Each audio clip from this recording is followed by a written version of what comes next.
В Британии есть преступление пострашнее, чем кража. За него не сажают в тюрьму, но казнят тебя сразу, молча и на месте. Я совершила его на второй неделе жизни в Лондоне. По сути, я просто не туда встала. Никто мне, конечно, ничего не сказал, но то, что я тогда почувствовала спиной, я запомню, наверное, на всю жизнь. Сегодня я расскажу про самую невидимую и, наверное, самую жесткую систему правил Великобритании — очереди. Почему британцы готовы стоять в очереди, которой не существует? Как по твоему поведению в очереди определяют, свой ты или чужой? Почему в постсоветских странах только спросить — это признак смекалки, а здесь такое делать стыдно? И какие еще неписанные правила ты можешь нарушить в Британии, даже не подозревая об этом? Итак, возвращаемся в момент, когда я только переехала в Лондон. Автобусная остановка. Я вижу, люди стоят как-то хаотично. Кто-то у столба, кто-то у бордюра, кто-то смотрит в телефон в 3 метрах. Подъезжает автобус, я захожу первый. И дальше случилось кое-что, что в Британии, в принципе, можно назвать уже настоящим скандалом. Нет, меня никто не окрикнул, не схватил там за рукав, не сказал открыто какое-то оскорбление. Но, знаете, такое ощущение появилось, как будто бы воздух, в автобусе поменялся. Я заметила, что люди обмениваются взглядами друг с другом. Кто-то так намеренно громко выдохнул. А женщина, которая за мной зашла, она своему спутнику сказала достаточно так громко, чтобы я это, видимо, слышала: "Some people". Дело в том, что очередь была, просто она невидимая. Каждый человек на той остановке точно знал, кто пришел до него, а кто после. Это очередь, которая существует только в головах, и все ее соблюдают железно. И я совершила один из серьезнейших грехов. Я пролезла без очереди. Это же настоящий культурный шок для нас. Мы привыкли, что очередь — это некая физическая линия из тел людей. Спрашиваешь просто, кто последний, и встаешь за ним. В Британии очередь — это нечто, что существует только в головах. Такой договор, который никто физически не подписывал, но все его соблюдают. Британцы называют это queuing, и отношение к этому почти сакральное. Еще в 1946 году венгерский эмигрант Джордж Микиш писал: англичанин, даже стоя в одиночестве, образует стройную очередь из одного человека. И это не шутка. Смотрите, как это работает. Ну, например, паб. У барной стойки нет никакой линии, люди стоят толпой, но бармен-то точно знает, кто за кем. И все стоящие тоже знают. Если бармен ошибется и спросит не того, тот сам скажет: нет, вот этот джентльмен был раньше. То есть человек добровольно отказывается от обслуживания, чтобы восстановить справедливость. Добровольно. Или вот еще пример: паника. Даже при эвакуации британцы выстраиваются в очередь. Есть кадры с пожаров и происшествий, где люди организованно, без давки идут на выход. Ну или The Queue. Прямо сейчас в Лондоне идет Уимблдон. Чтобы попасть на него, можно выиграть билеты в лотерею, а можно стоять в очереди. Ее даже называют The Queue, то есть буквально очередь с большой буквы. Люди получают карточки с номерами от стюардов и порой ночуют в палатках, чтобы купить билет. И у этой очереди есть официальный путеводитель, то есть гид по стоянию в очереди на десятки страниц. Например, есть правило: отойти можно не больше, чем на 30 минут. Причем очередь уважают все, вне зависимости от класса, дохода, происхождения и даже повода или события для очереди. Вот еще один пример – очередь к королеве. Когда умерла Елизавета II, очередь к гробу растянулась на 16 часов стояния. И британцы гордились этой очередью, они писали газеты как о национальном достоянии. В ней, к примеру, как и все остальные, 13 часов отстоял Дэвид Бекхэм. Друзья, я вас хочу всех поблагодарить за поддержку моего канала, за то, что вы смотрите меня, подписываетесь и ставите лайки. Если вы смотрите это видео впервые, еще не подписаны на меня, поддержите меня, пожалуйста, поставьте лайк этому видео и оставайтесь со мной на канале. Здесь каждое воскресенье я выкладываю видео о жизни в Великобритании, о парадоксах. Ну и я очень рада, что такая большая аудитория со мной. Уже скоро на канале будет 40 000 подписчиков. Благодарю вас.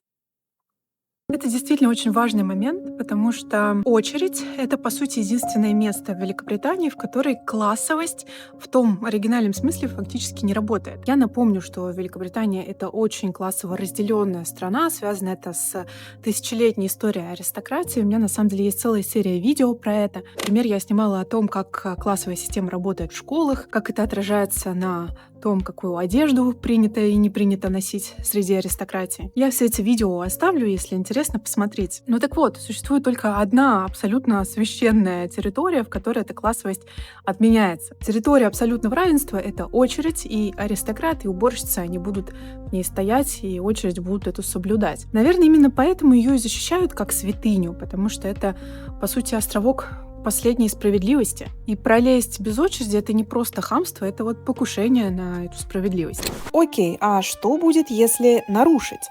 Вот тут самое интересное. В России, к примеру, нарушителя очереди ждет открытый конфликт. «Мужчина, вы тут не стояли, я тут уже 5 часов стою». Это будет громко, с привлечением общественности, иногда с перепалкой. Конфликт может быть горячий, но короткий. Поругавшись, люди быстро это забывают и расходятся. А вот в Британии тебя ждет кое-что пострашнее.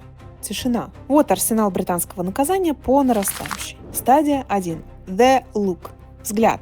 Не злой, а разочарованный, как будто ты не в очередь влез, а предал общечеловеческие ценности. Стадия 2. Громкий выдох. Демонстративный. Ты его обязательно услышишь. Стадия 3. Поднятые брови, обмен взглядами с рядом стоящим. Тебя таким образом обсудили без единого слова. Приговор вынесен коллегиально. Стадия 4. Пассивно-агрессивная вежливость. Вот тут уже сейчас будет горячо. Sorry, I believe the queue starts back there. С улыбкой, от которой стынет кровь. Слово sorry, кстати, здесь означает что угодно, кроме извинения. Стадия 5. Высшая мера. Some people. Это говорится даже не тебе, а о тебе, будто ты явление природы, с которым ничего не поделаешь, остается только сожалеть. Ты как бы теряешь свою субъектность. Антрополог Кейт Фокс годами изучала собственных соотечественников и описала это в культовой книге «Наблюдая за англичанами». Ее вывод. Британец, увидев нарушителя очереди, испытывает внутри настоящую бурю ярости, но в 9 случаях из 10 не скажет ни слова. Вся драма происходит внутри. Важно пояснить, физически тебе никто никогда ничего не сделает. Тебя даже не выгонят из очереди или там из автобуса. Но ты будешь чувствовать себя ужасно. Я не знаю, как человек, который пнул щенка на глазах у детей, к примеру. Ну а теперь самая любимая на этом канале тема. Я сказала, что в очереди все равны вне зависимости от класса. Это так. Но потому, как ты стоишь в очереди, твой класс определить можно. Верхний, средний класс и выше стоит расслабленно, слегка скучая. Очередь его не унижает, он в ней как рыба в воде. Может завести смолток о погоде с соседом, никогда не проверяет, не пролез ли кто-то вперед. Это ниже его достоинства. Средний класс стоит напряженно, прямо бдит. Именно средний класс — главный полицейский очереди. Это его территория морали. Фраза «I believe the queue starts back there» — это как раз голос среднего класса. Иностранец или свеженький иммигрант виден мгновенно. Он стоит слишком близко к впереди стоящему. Личное пространство в британской очереди — это примерно вытянутая рука. Встал ближе — все, ты выдал себя. И вот то, чего на самом деле не ожидаешь. Если кто-то возмущается нарушением очереди демонстративно, громко, со скандалом, само по себе такое возмущение уже считывается как признак низшего класса. АП-класс никогда не скандалит. Они не будут возмущаться, даже если волос у себя в ресторане в тарелке найдут. АП-класс просто уничтожает взглядом и идет дальше. Чем громче ты защищаешь правила очереди, тем ниже твой класс. А теперь давайте честно про нас, про постсоветские и русскоязычные страны. Потому что у нас с очередью отношения противоположные. У нас обмануть очередь — это не позор, это доблесть. Мне только спросить 5 слов, которые открывают любую дверь. Человек, который только спросит, не считает себя нарушителем, он считает себя умным. И что важно, половина очереди в глубине души его понимает. Молодец, мол, выкрутился. Занять очередь за женщиной в красном пальто и уйти на час — это тоже часть нашей нормы. Или, например, стоять в 3 очередях одновременно, выслеживая, какая быстрее идет. Или пропустить своих вперед. Ну а если у тебя знакомая на кассе, ты уже вообще не в очереди, ты по блату. И хоть эпоха дефицита у нас вроде бы позади, мы продолжаем стоять в очередях. И самая жестокая очередь у нас сегодня не за продуктами. Это очередь за визами. Записи на Шенген, к примеру, для граждан России и Беларуси расписаны просто на месяцы вперед. Слоты ловят просто как билеты на концерт, и даже после этого, после потраченных денег, тебе могут отказать. Это вот буквально та самая советская очередь, в которой стоишь, а достанется точно не всем. Но в любой очереди есть люди, которые в ней не стоят, и я говорю не про блат, доклад и не про «мне только спросить», а про второй паспорт. Израильский паспорт сегодня дает доступ более чем в 160 стран мира и входит в топ-20 паспортов по индексу Хенли. Поэтому хочу напомнить, что если у вас есть еврейские корни, хотя бы по одному дедушке или бабушке, вы имеете право получить израильское гражданство по программе репатриации. И да, это распространяется на третье поколение, если еврейское происхождение есть у дедушек и бабушек. Я знаю, что очень многих беспокоит ситуация в Израиле, но хочу подчеркнуть, что после получения паспорта жить там не обязательно. А сам паспорт дает очень весомые преимущества. Это, к примеру, безвизовый въезд в Европу без очередей на границе. Ну и визу в США получить намного проще и легче. А еще, кстати, доступ к израильскому образованию и медицине на льготных условиях. А еще, кстати, это гражданство можно передать своим детям и внукам, и это очень важно, потому что у них будет выбор, где жить, где учиться. Перед ними сразу открывается намного больше возможностей и свободный мир. Компания «Российско-израильский консультационный центр» работает с 2014 года. Через них уже прошло более 20 тысяч паспортов. Они прописывают все очень четко от цены до сроков в договоре, никаких дополнительных платежей потом не будет. Если вы хотите проверить, есть ли у вас вообще право на такой паспорт, можете записаться на бесплатную консультацию. Даже если нужно проверить права через прабабушек, прадедушек, специалист поможет разобраться в таких деталях. Оставляю все ссылки в описании и в закрепленном комментарии. Так вернемся к нашему стремлению пролезать без очереди. Откуда это? Из советской эпохи выживания. Советская очередь – это не ритуал равенства, это фронт. За колбасой, за сапогами, за югославской стенкой, которую выбрасывали на рынок раз в год. И очередь, кстати, занимали с ночи. Номера в очереди писали на руках чернильным карандашом и устраивали перекличку в 6 утра. Пропустил перекличку, все, тебя вычеркнут. В той системе очередь была жесткой игрой, ну прям игра в кальмара. Товара на всех не хватит. Стоящий перед тобой не сосед по ритуалу, он конкурент. И тогда изворотливость, умение найти дырку, знакомство, черный ход была не пороком, а навыком выживания. Не обманешь, не проживешь. Про это снято лучшее наше кино. Например, «Гараж» Эльдара Рязанова. Целый фильм о том, как делят дефицит.